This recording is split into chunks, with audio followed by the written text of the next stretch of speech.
Okay, let's continue talking about a global society, right? Based on what we've been reading about factory girls in China. So today we're going to focus on making a determination on the author's point of view based on what we read in the epilogue. Now, if you can remember, we read the epilogue on another day, so let's turn to that page. I believe it's 29 where your epilogue is. An author reveals his or her point of view through details in the text. Today, we're going to analyze the epilogue or final section to determine the author's point of view or attitude about the subject. Remember, the subject is working girls in China and their factory conditions, their lifestyle, and everything that they had and did not have, right? The focus of the actual job and how it reflected upon the girls' lives. An epilogue in this case is supposed to be a section at the end of a book or a speech where we're able to conclude about what happens.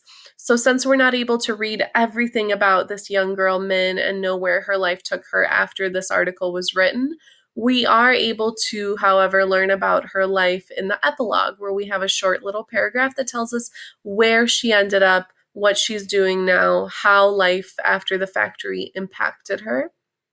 So we're going to read the epilogue and think about the author's point of view on the subject. I'll move my screen. So as I reread it, I want you to underline key details, and maybe you already have them from previous days, that are important, that reveal the author's and main character's feelings. What are the feelings that are involved here? So our focus is, what's the author's point of view in this section, and what does it tell us about workers all over the world? So let's focus on just the feelings here. Epilogue. In Factory Girls, Min continues to be the breadwinner for her family as she works in various factory and office jobs.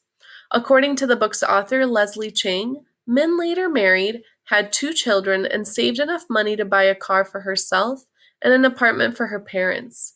Speaking on National Public Radio's TED Radio Hour in 2013, Chang explained that migrant workers like Min are driven by the same goals as workers everywhere.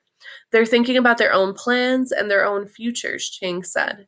And the product they're making is exactly that. It's a product. It's just a tool for their own life and their own future. And why is that so different from a worker anywhere else? So, as I was thinking about underlining key details, I kept in mind feelings, not just the character, but the author as well, right? So, I have Min continues to be the breadwinner for her family. She worked in various office jobs, right? It showed very importantly where she ended up after her life at the factory. Also, that she married, had 2 children, saved enough money for a car and an apartment for her parents. This is important because her parents were not very supportive while she was working at the factory, hoping that she could find another job. They told her to stay and stick it out, and she had to work through it on her own. So it shows that she persevered, right? Then I have that migrant workers like Min are driven by the same goals as workers everywhere, right? What are the feelings involved behind the job choices that we make?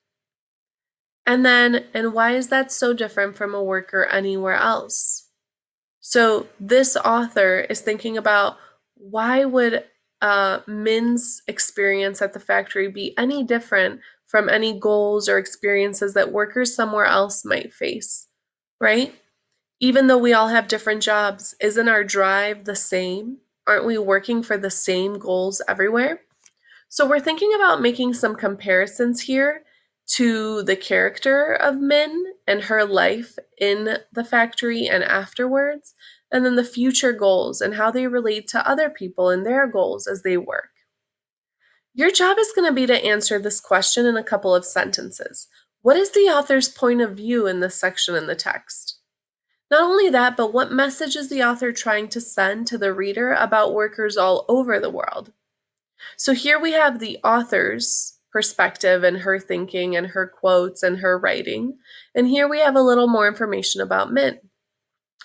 Using what you have here and what we've underlined, think about the author's point of view and the message that's being sent about workers all over the world. You should answer this in 3 to 4 complete sentences. It's a 2-part question, so make sure you answer both.